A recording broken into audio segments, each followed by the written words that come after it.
kami seperti bejana yang Engkau bentuk untuk dapat seluruh kehendak-Mu, dan kami sadar bahwa kami tidak mampu berjalan sendiri tanpa tuntunan dari Tuhan, tanpa Tuhan memenuhi hidup kami dengan Roh-Mu, sehingga kami dapat menjadi terang dan saksi-Mu Tuhan dalam kehidupan kami sehari-hari. Hari ini Tuhan, kami akan belajar kebenaran firman-Mu. Kiranya Roh Kudus tolong kami sehingga kami pun dapat menjadi pelaku-pelaku kebenaran firman-Mu. Kami serahkan waktu kami dalam tangan kuasa-Mu dan hamba-Mu yang menyampaikan ini Tuhan. Kiranya Tuhan tolong sehingga apa yang disampaikan ini datangnya dari Tuhan. Di dalam nama Tuhan Yesus kami berdoa dan mengucap syukur. Haleluya. Amin. Shalom Bapak Ibu dikasih dalam Tuhan. Hari ini kita akan bersama-sama belajar kebenaran firman Tuhan yang diambil dari dua kitab Bapak Ibu, Kisah Para Rasul dan Surat Efesus. Kita akan baca silih berganti. Kiri saya akan membaca Kisah Para Rasul pasal 1 ayat 5, kanan saya akan membaca Efesus 5 ayat 18. Kita akan membuka Alkitab kita, nanti akan dimulai dari Kisah Para Rasul pasal 1 ayat yang kelima. Sebelah kiri saya boleh membacakan firman Tuhannya. Sudah menemukan Kisah Para Rasul 1 ayat 1 sampai 5? Pak, Kisah Para Rasul 1 pasal 1 ayat yang kelima. Sudah, kita akan baca 1, 2, 3. Sebab Yohanes membaptis dengan air, tetapi tidak lama lagi kamu akan dibaptis dengan Roh Kudus. Sebelah kanan saya Efesus 5 ayat 18. Dan janganlah kamu mabuk oleh anggur, karena anggur menimbulkan hawa nafsu, tetapi hendaklah kamu penuh dengan roh. Tapi hendaklah kamu penuh dengan roh. Ada dua kata kunci yang kita akan pelajari bersama-sama hari ini. Tentang apa Bapak Ibu? Tentang dibaptis dalam roh dan dipenuhi dengan roh. Tentunya dua kata kunci ini adalah hal yang seringkali juga kita jumpai dalam kehidupan teologis kita, dalam kehidupan rohani kita, dalam sehari-hari. Namun Bapak Ibu yang dikasih dalam Tuhan, ada sesuatu hal yang perlu kita renungkan bersama-sama di dalam kisah para rasul dan Efesus ini Bapak Ibu. Kita akan melihat bahwa dibaptis dan dipenuhi oleh Roh Kudus ini seringkali dikaitkan dengan tanda-tanda spektakuler, seringkali dikaitkan dengan hal-hal yang lahiriah. Bahkan tidak sedikit orang-orang mencoba mencari pembenaran tentang bagaimana Roh Kudus itu berkarya dalam kehidupan mereka dengan tanda-tanda khusus Bapak Ibu. Salah satunya, contoh yang seringkali digunakan adalah tentang kisah dari Saul. Bagaimana Saul pada waktu itu dipenuhi oleh Roh Kudus, tetapi apakah Saul dapat menjadi tolak ukur sebagai orang yang dipenuhi Roh Kudus Bapak Ibu?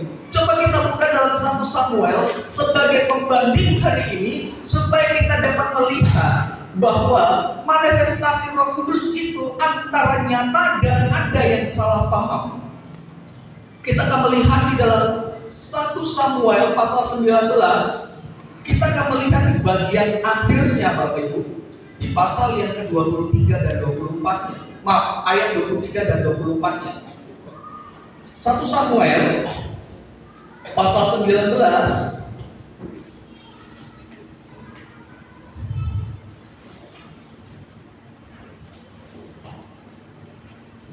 ayat 23 dan 24.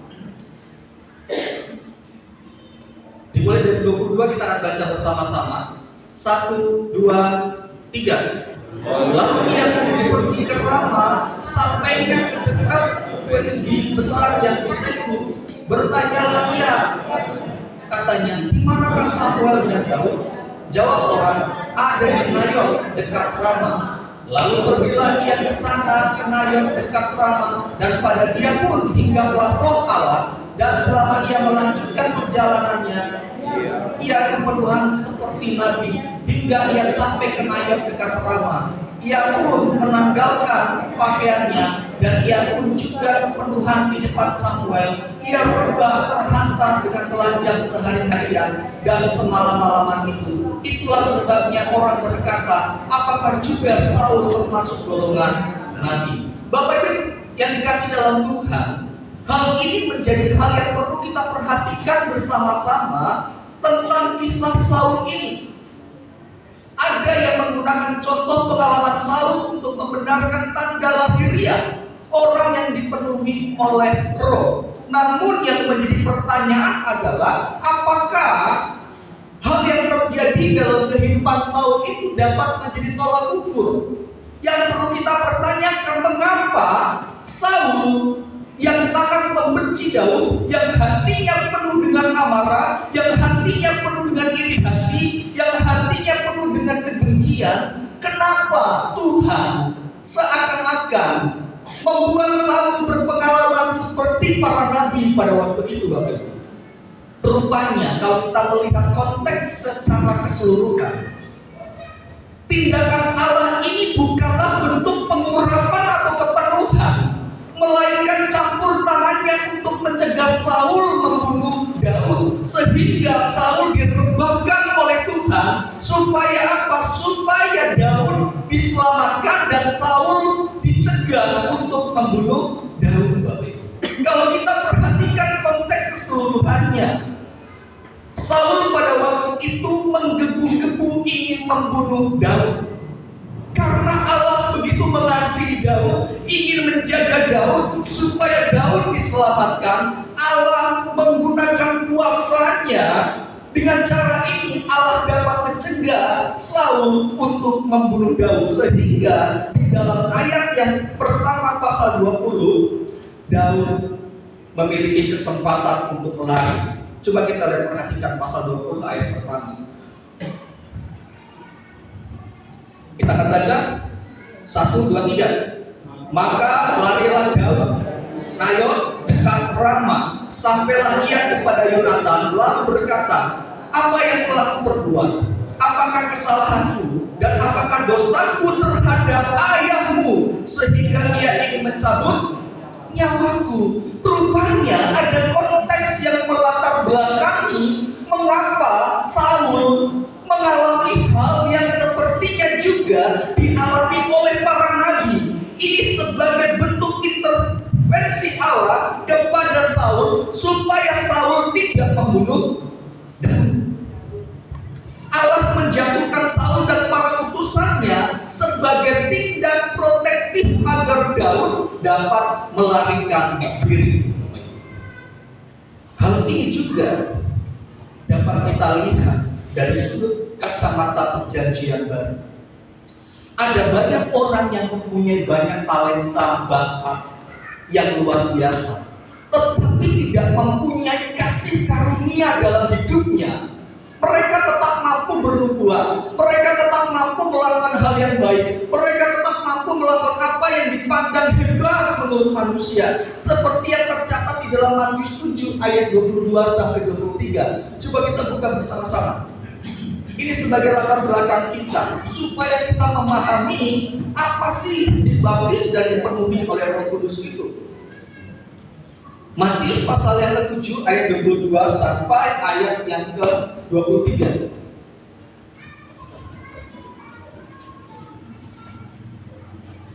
Sudah menemukan Bapak Ibu? 22 sampai 23. Kita baca bersama-sama 1, 2, 3. Pada hari terakhir banyak orang akan berseru kepadaku, Tuhan, Tuhan, bukankah kami berbuat demi nama-Mu dan mengusir setan demi nama-Mu dan mengadakan banyak mujizat demi nama-Mu juga? Pada waktu itulah aku akan berterus terang kepada mereka dan berkata, aku tidak pernah mengenal kamu, enyahlah daripadaku kamu sekalian pembuat kejahatan. Rupanya ketika kita melihat dari konteks perjanjian baru, Bapak Ibu, ada hal yang memiliki kemiripan yang terjadi dalam kehidupan Saul pada waktu itu, yang dikatakan ya hampir sama seperti para nabi, tetapi sesungguhnya ia tetap melakukan kejahatan. Kalau kita bandingkan lagi Bapak Ibu dalam 1 Samuel, kita hari ini agak sedikit banyak membuka kitab Bapak Ibu. Kita kembali kepada 1 Samuel ini supaya kita tidak lepas dari konteks. 1 Samuel pasal 20.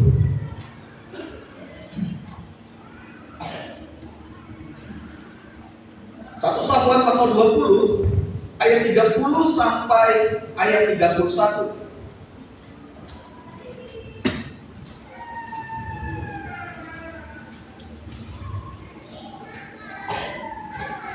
Kita baca 1, 2, 3.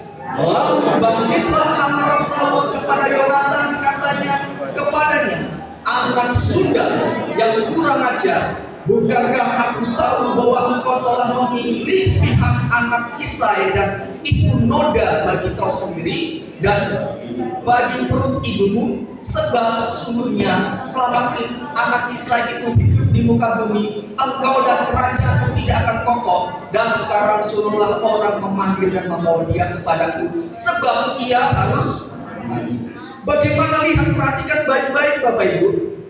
Di dalam pasal yang 19 dikatakan Saul dipenuhi roh, ia rebah, tetapi di dalam pasal yang ke-20 ia tetap memiliki hati yang dipenuhi dengan kebencian, dan bahkan ia ingin membunuh anaknya sendiri. Oleh karena apa? Anaknya lebih dekat kepada Daud daripada kepada Saul. Ini tanda bahwa tidak selamanya orang-orang yang kelihatannya Bapak Ibu memiliki mujizat, kelihatannya kelihatannya orang yang diurapi oleh Tuhan, kelihatannya orang itu bisa bernubuat, kelihatannya orang itu memiliki karunia dari Tuhan, rupanya sebagai tanda orang yang telah mengalami baptisan dan kepenuhan Roh, itu bukan tanda yang mutlak. Tanda yang mutlak adalah hidup yang diperbaharui. Hidup yang apa Bapak Ibu? Diperbaharui. Kalau kita melihat konteks tadi dalam Matius ini Bapak Ibu, ini hampir sama juga. Orang-orang yang berseru kepada nama Tuhan, orang-orang yang melakukan mujizat, orang-orang yang melakukan nubuat, ternyata Tuhan tidak mengenal mereka. Oleh karena apa? Oleh karena mereka tidak menghasilkan buah-buah kebenaran. Bapak Ibu yang dikasih dalam Tuhan, kita baca bersama-sama hari ini. 1, 2, 3.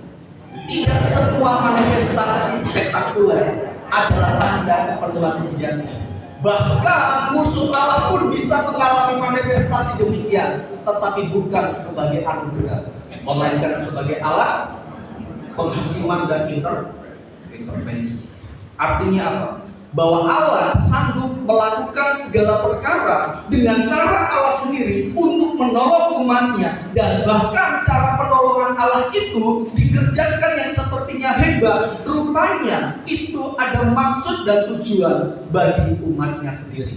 Bapak Ibu dikasih dalam Tuhan, tidak selamanya manifestasi yang terjadi dalam kehidupan dunia saat ini, kehidupan gereja saat ini, sebagai tanda bahwa ia sungguh-sungguh mengalami kepenuhan Tuhan. Karena apa? Karena Alkitab sendiri mencatat, tidak semua orang yang berseru kepada Tuhan, tidak semua orang yang bernubuat, tidak semua orang yang berkarunia adalah orang yang dikenal oleh Tuhan. Hari ini apakah kita sebagai orang yang dikenal Tuhan atau tidak? Itu yang paling penting. Itu yang paling penting. Karunia yang kita miliki adalah pemberian daripada Tuhan untuk memperlengkapi kita untuk melayani. Tetapi yang paling penting adalah apakah saya dan Bapak Ibu dikenal oleh Tuhan atau tidak? Bapak Ibu dikenal oleh Tuhan atau tidak? Itu jawabannya ada di dalam hati Bapak Ibu semua. Kita akan melihat ini. Kita perlu kembali pada dasar Alkitab untuk memahami apa itu baptisan dan kepenuhan Roh yang sejati. Yang pertama, kita akan melihat baptisan Roh Kudus. Baptisan Roh Kudus adalah karya ilahi yang final. Yang apa Bapak Ibu?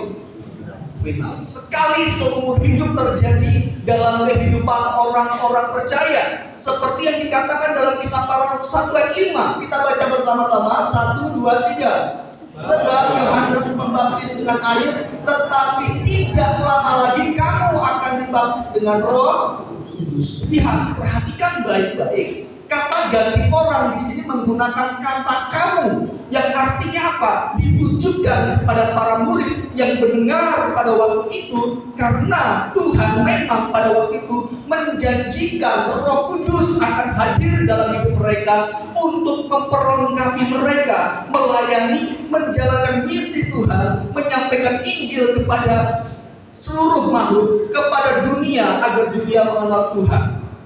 Dan hal ini Bapak Ibu terjadi saat orang-orang sungguh-sungguh percaya kepada Tuhan Yesus.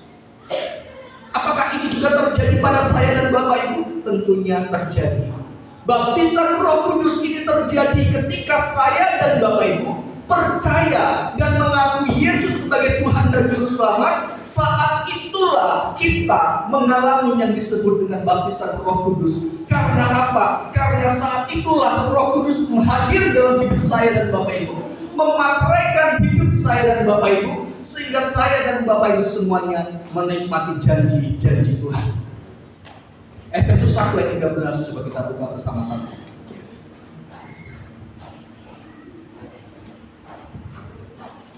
Efesus 1 ayat yang ke-13.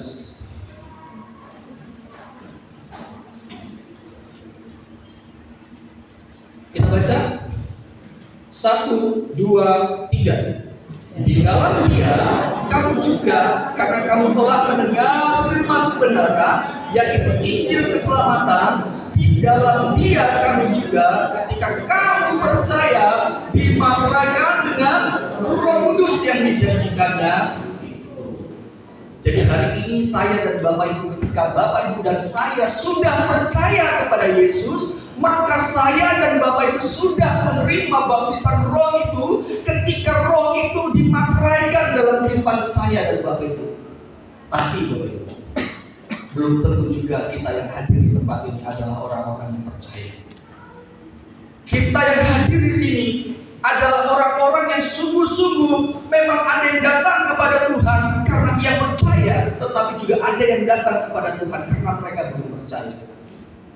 Posisi kita di mana hari ini Bapak Ibu? Apakah kita sebagai orang yang telah percaya atau belum menjadi orang yang percaya? Jika engkau adalah orang yang belum percaya kepada Yesus sungguh-sungguh, percayalah engkau kepada Yesus, maka engkau akan menerima Roh yang Tuhan janjikan hadir dalam hidupmu untuk menyertai hidupmu selama-lamanya. Amin. Bapak Ibu dikasih dalam Tuhan, Roh Kudus juga menyatukan kita dalam tubuh Kristus. 1 Korintus 12 ayat 13, coba kita baca bersama-sama. 1 Korintus 12 ayat 13.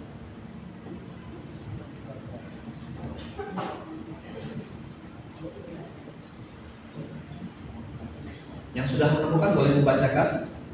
Pak Ari bisa membacakannya. 1 Korintus 12 ayat 13. 1 Korintus 12 ayat 13, sebab dalam satu roh kita semua, baik orang Yahudi maupun orang Yunani, baik budak maupun orang merdeka, telah dibaptis menjadi satu tubuh, dan kita semua diberi minum dari satu roh. Sebab dalam satu roh kita semua telah dibaptis menjadi apa Bapak Ibu? Satu tubuh.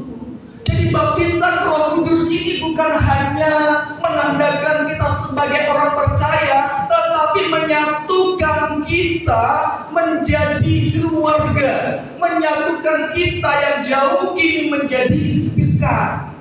Jadi tanda kalau kita melihat orang itu percaya kepada Tuhan atau tidak, dia akan mencintai kesatuan dalam hidupnya.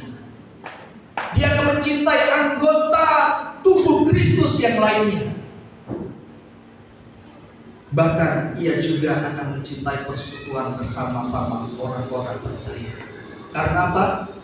Ia disatukan dalam tubuh Kristus. Jadi jangan katakan kita punya karunia, kita punya hal yang didapatkan dari Tuhan, tetapi kita hebat hanya di gereja. Ketika di luar, kita malah menjadi orang-orang yang tidak membawa damai. Kita menjadi batu sandungan, kita tidak menjadi terang. Apa bedanya Bapak Ibu kita dengan dunia? Tuhan memberikan Roh Kudus-Nya dalam hidup saya dan Bapak Ibu, bukan hanya untuk hebat di gereja, tetapi untuk menjadi saksi di luar gereja. Kita diberikan Roh Kudus, kita dibaptiskan Roh Kudus, bukan hanya dipersatukan untuk saling mengasihi di dalam gereja, tetapi ketika kita keluar dari gereja ini, bukan pindah gereja ya maksudnya, keluar dari gereja ini, kita punya hidup yang lebih berkualitas. Amin. Apakah itu sudah menjadi tanda yang nampak dalam hidup saya dan Bapak Ibu? Hari ini, ketika Roh Kudus berkarya dalam kehidupan saya dan Bapak Ibu, Roh Kudus itu akan membuat kita semakin hari semakin mengasihi satu sama lain. Selanjutnya, baptisan dalam Roh adalah bukti bahwa kita telah dilahirkan kembali. Karena tanpa kelahiran kembali, orang-orang tidak dapat melihat kerajaan surga. Yohanes 3, coba kita buka bersama-sama.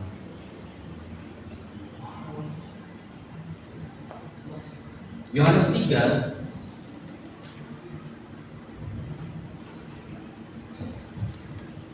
ayat yang ketiga, kita baca bersama-sama.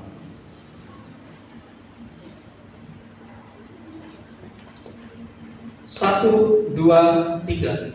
Yesus menjawab, katanya, aku berkata kepadamu, sesungguhnya jika seorang tidak dilahirkan kembali, ia tidak dapat melihat kerajaan. Masuk bisa nggak Bapak Ibu? Lihat aja tidak bisa, apalagi masuk. Kelahiran kembali ini harus nyata dalam kehidupan saya dan Bapak Ibu. Mengapa? Karena pada dasarnya saya dan Bapak Ibu telah mati di dalam dosa, dan roh yang diberikan oleh Tuhan kepada kita, Roh Kudus itu menghidupkan kita kembali. Oleh karena apa? Oleh karena kita yang pada awalnya telah mati dalam dosa, dan kini kita diberikan kehidupan.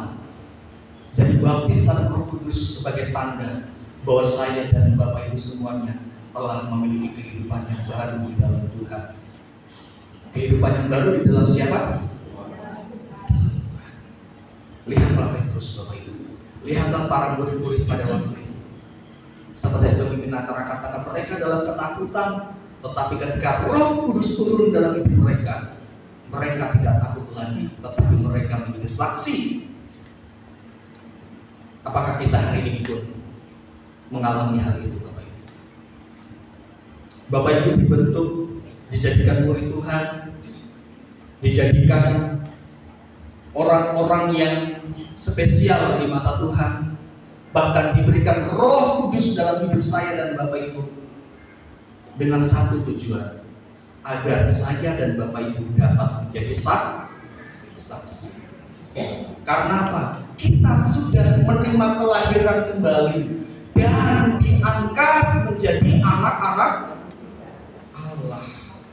Yohanes 1 ayat 12, tetapi semua orang yang menerimanya diberinya kuasa supaya menjadi anak-anak Allah, yaitu mereka yang percaya di dalam.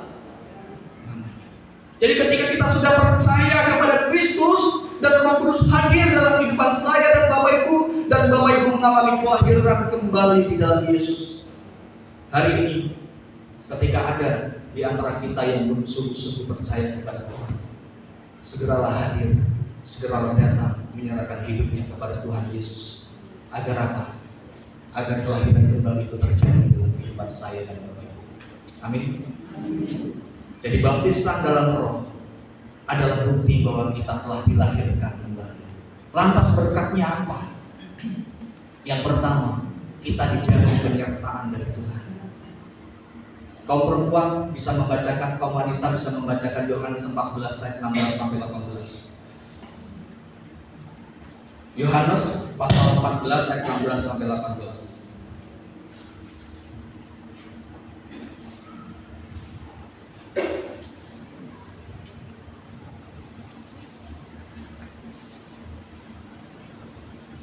Silakan, kaum wanita bisa membacakan Yohanes 14 ayat 16 sampai 18. Hitungan ketiga dibaca 1, 2, 3. Aku akan mengingat pada Bapa, dan Dia akan memberikan kepadamu selama-lamanya yang baik, supaya Ia menyertai kamu selama-lamanya, yaitu Roh kebenaran. Dunia tidak dapat menerima Dia, sebab dunia tidak melihat Dia dan tidak mengenal Dia. Tetapi kamu mengenal Dia, sebab Dia menyertai kamu dan akan Dia di dalam kamu. Aku tidak akan meninggalkan kamu supaya Dia tidak. Aku datang kembali kepadamu. Amin. Bapak Ibu dikasih dalam Tuhan, perhatikan baik-baik ayat yang sudah dibaca ini. Aku akan meminta kepada Bapa, dan Ia akan memberikan kepadamu seorang apa? Berbahagialah engkau yang sudah percaya kepada Yesus, sebab engkau punya penolong yang setia. Di dalam kesukaran, di dalam pergumulanmu, di dalam setiap keadaan yang terjadi, penolong itu tidak akan pernah meninggalkan engkau sebagai yang piatu. Ketika Roh Kudus dimakraikan dalam hidupmu dan hidup saya, berkatnya adalah setiap langkah hidup saya dan Bapak Ibu ada penyertaan dari Tuhan. Ya, langkahku diatur oleh Tuhan, dan tangan kasih-Nya memimpinku.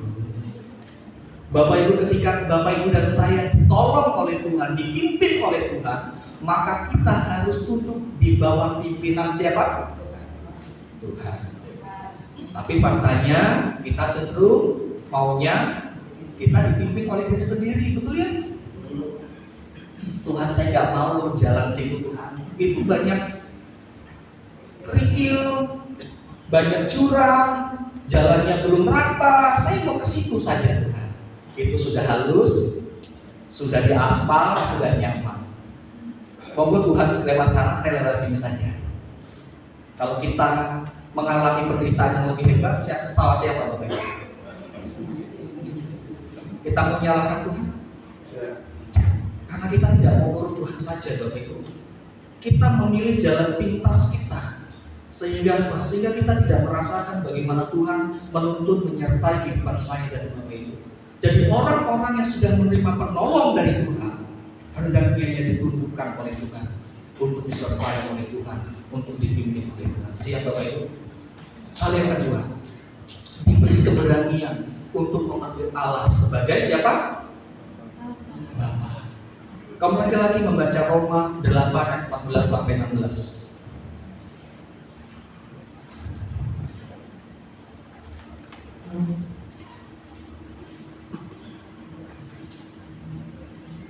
Sudah menemukan? 1, 2, 3 kita baca bersama-sama. 1, 2, 3. Semua orang yang dipimpin Roh Allah adalah anak Allah, sebab kamu tidak menerima roh perbudakan yang membuat kamu menjadi takut lagi, tetapi kamu telah menerima roh yang menjadikan kamu anak Allah. Oleh roh itu kita bersama ya Aba, ya Bapa. Roh itu bersaksi bersama-sama dengan roh kita bahwa kita adalah anak-anak Allah. Amin. Ini luar biasa.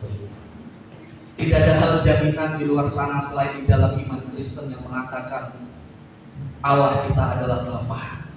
Kita diberikan kesempatan untuk memanggil Ia sebagai Bapa. Dan rohnya yang ada dalam kehidupan saya dan Bapak Ibu bersaksi bahwa kamu adalah anak-anak Allah.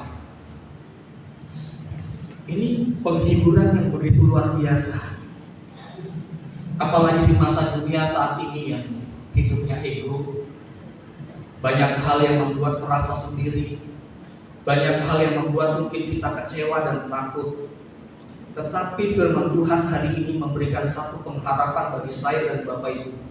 Ketika dunia mengintimidasi tentang identitas hidupmu, Roh Tuhan memberikan pembenaran bahwa saya adalah anak-anak Allah. Bahwa saya dan kita semua yang percaya adalah siapa? Anak-anak. Jadi mengetahui bahwa hidup kita itu bukan lagi hamba, tetapi kita adalah orang-orang yang merdeka. Kita dibawa kasih karunia yang memerdekakan hidup. Kita punya hak untuk datang di tahta kasih karunia itu dan berseru ya Aba ya Bapa. Oleh karena itu jangan takut dan khawatir tentang apapun juga. Jangan takut dan gelisah dalam hidupmu, sebab engkau punya Bapa yang sungguh luar biasa. Apa yang Bapak Ibu takutkan hari ini? Apa yang kita pertemukan hari ini? Bapakmu lebih berkuasa dari segala sesuatu. Dia yang telah memberikan Roh Kudus dalam kehidupanmu, Dia akan memberikan penghiburan dan kekuatan untuk menghadapinya. Ibrani 12 ayat 6-10. Coba kita buka. Anak-anak PKIP bisa membukakan Ibrani 12 ayat 6-10.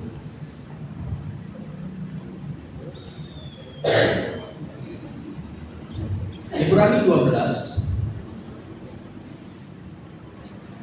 ayat 6-10. Anak-anak PKIP silakan berdiri dan membacakan firman Tuhan. 1, 2, 3 berdiri membacakan firman Tuhan. 1, 2, 3. Karena Tuhan orang menjadinya dan yang orang menjadinya sebagai anak. Jika kamu harus menanggung ganjaran Allah melakukan kamu seperti anak. Manakah terdapat anak-anak yang dikejar oleh ayahnya?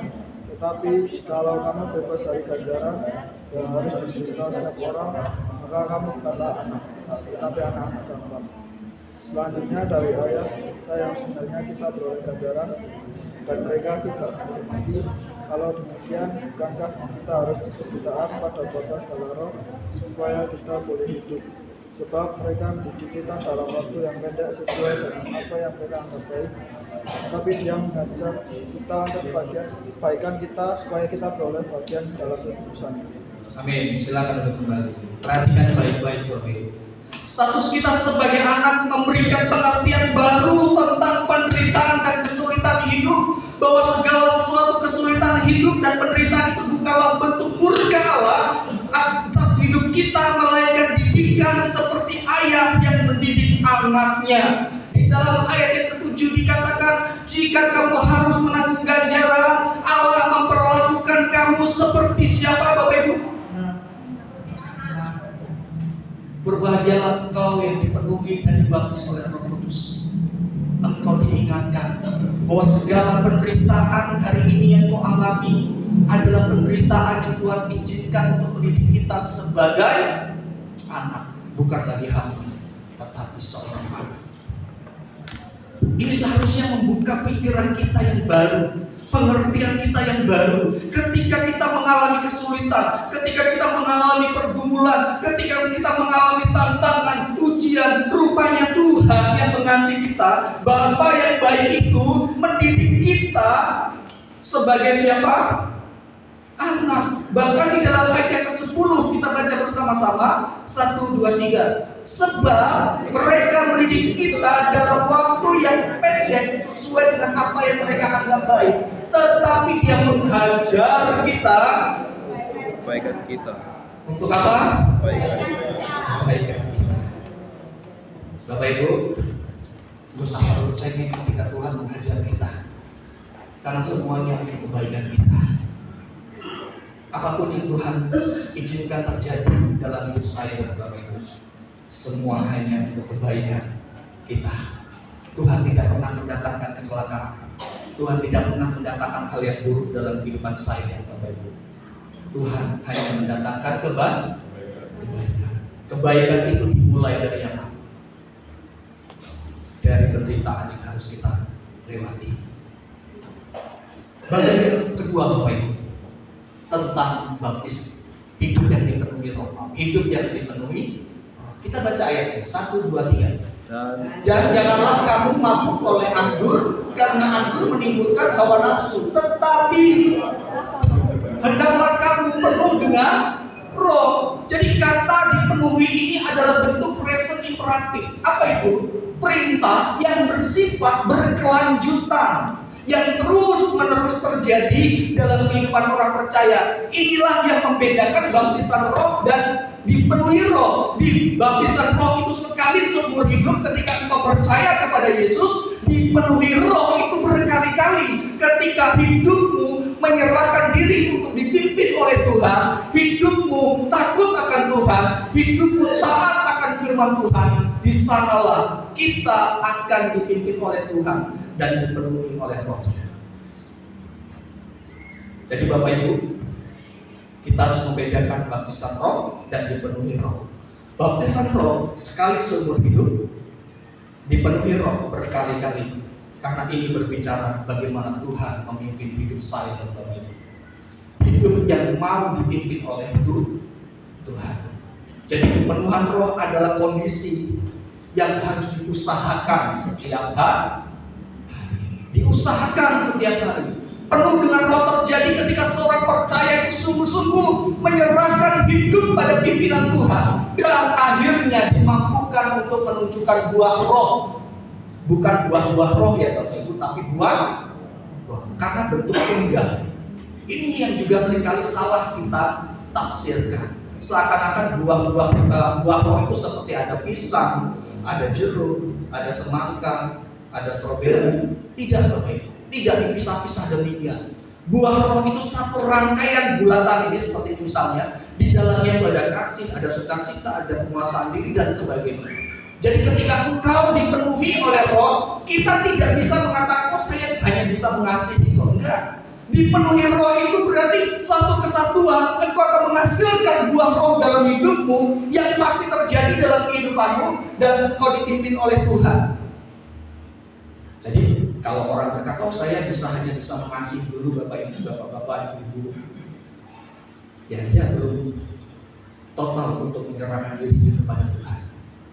Kalau orang-orang yang sungguh-sungguh dipenuhi Roh, dia akan menerima satu paket yang ada di dalam Galatia 22-23. Galatia 5:22 sampai 23. Apa itu? Coba kita buka. Kita baca bersama-sama.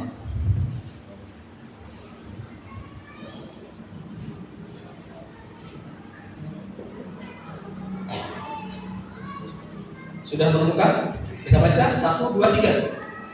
Tetapi roh yang berkasih, sukacita, damai sejahtera, kesabaran, kemurahan, kebaikan, kesetiaan, kelemah lembutan, penguasaan diri, hukum yang menentang hal itu. Itu adalah buah roh, bukan buah-buah roh, tapi buah roh. Artinya satu paket yang tidak bisa dipisahkan, yang tidak bisa dibagi-bagi. Ketika engkau dipenuhi roh, engkau akan menerima satu paket itu, Bapak Ibu. Bukan terpisah-pisah, tetapi satu paket.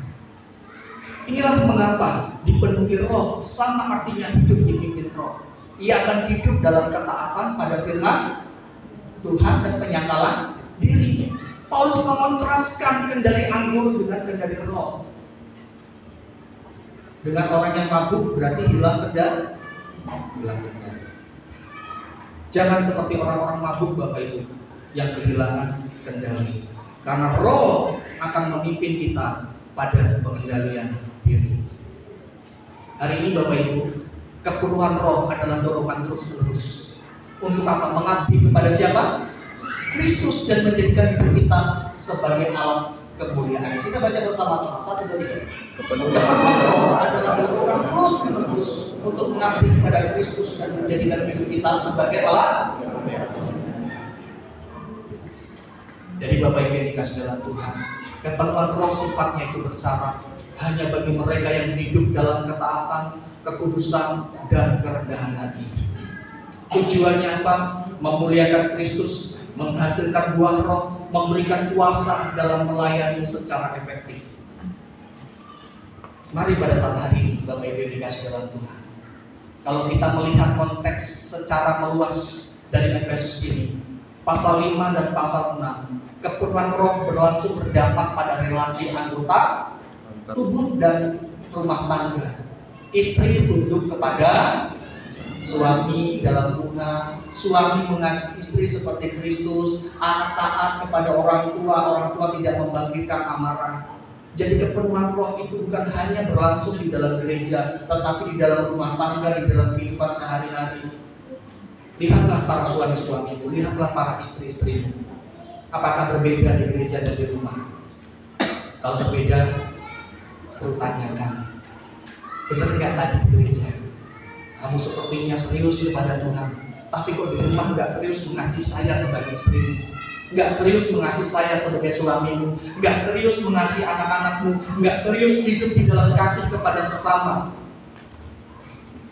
Kalau saya menggunakan ungkapan Tuhan Yesus, sama-sama seperti orang munafik. Jadi ini hal yang harus ada dalam kehidupan saya dan Bapak Ibu.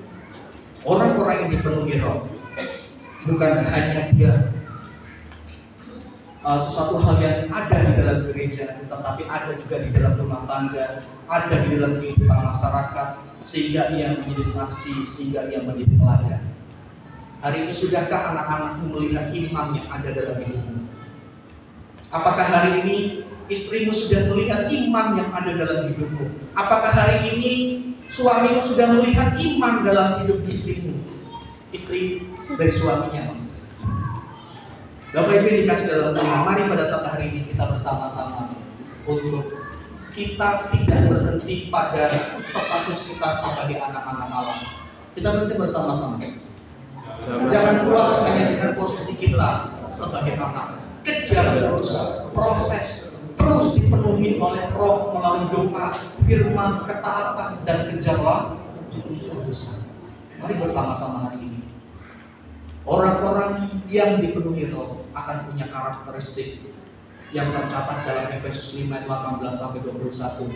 Ia akan penuh dengan pujian, berbicara dalam mazmur, berbicara dalam nyanyian pujian.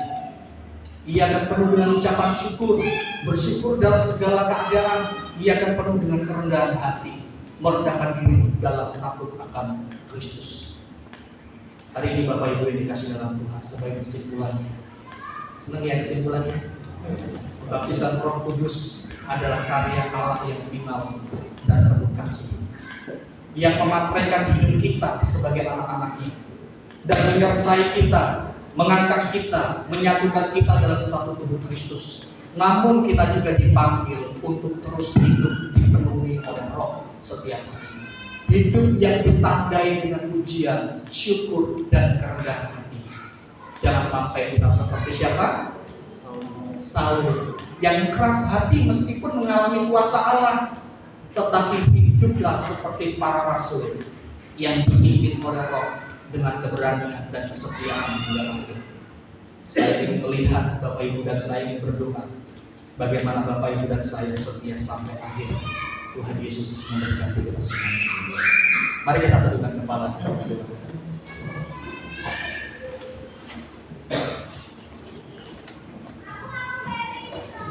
Hari ini kami bersyukur Tuhan,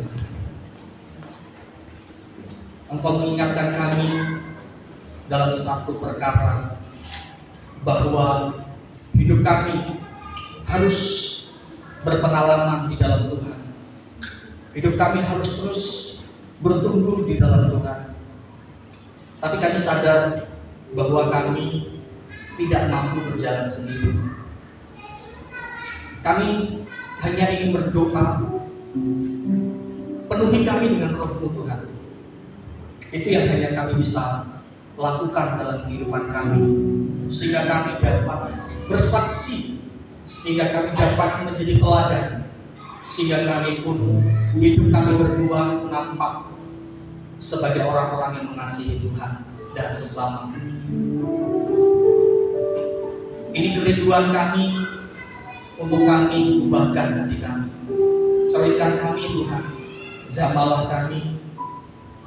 Kami merindukan hadirat-Mu nyata dan memenuhi hidup kami.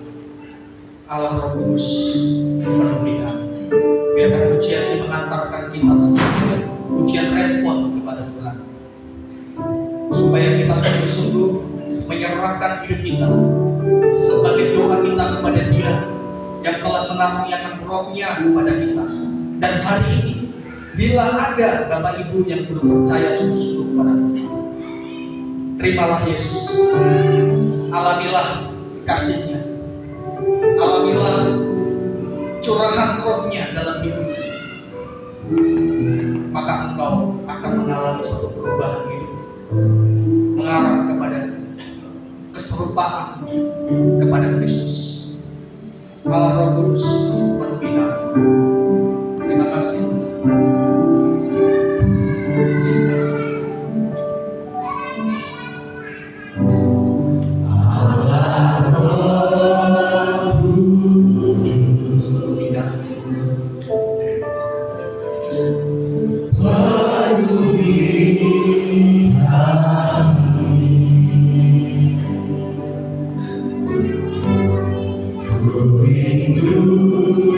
Kau selalu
Minta Tuhan menjamah setiap hati hari ini.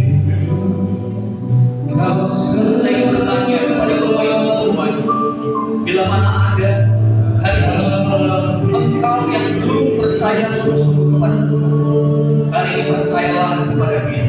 Alamilah kasih, alamilah jemaat rohnya dalam kehidupan. Terimalah Dia sebagai Tuhan dan Juru Selamat. Yang sudah percaya kepada Tuhan,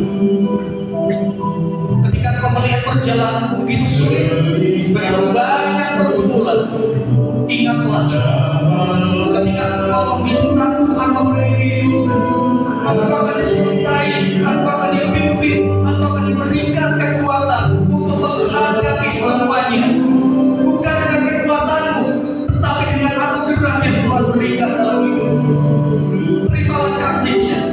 Hiduplah taat kepadanya, hiduplah setia kepadanya, di bawah otoritasnya, di bawah pimpinannya, maka engkau dan saya hari ini dapat berjalan di dalam pengharapan yang walaupun ada banyak hal yang kita alami dalam kehidupan kita, tapi ingatlah janji Tuhan. Tuhan tidak meninggalkan engkau sendiri. Tuhan tidak menjadikan engkau sebagai yatim piatu. Di saat engkau sendiri ada Bapa yang begitu mengasihi. Ingatlah statusmu sebagai anak-anak Allah. Jangan mau diintimidasi oleh dunia ini. Tetapi percayalah, penghiburanmu ada di dalam dirimu oleh karena Roh yang sudah dicurahkan dalam hidupmu, dan ini engkau telah menjadi anak-anak Allah.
Kami bersyukur kami telah hidup di dalam kasih karunia Tuhan.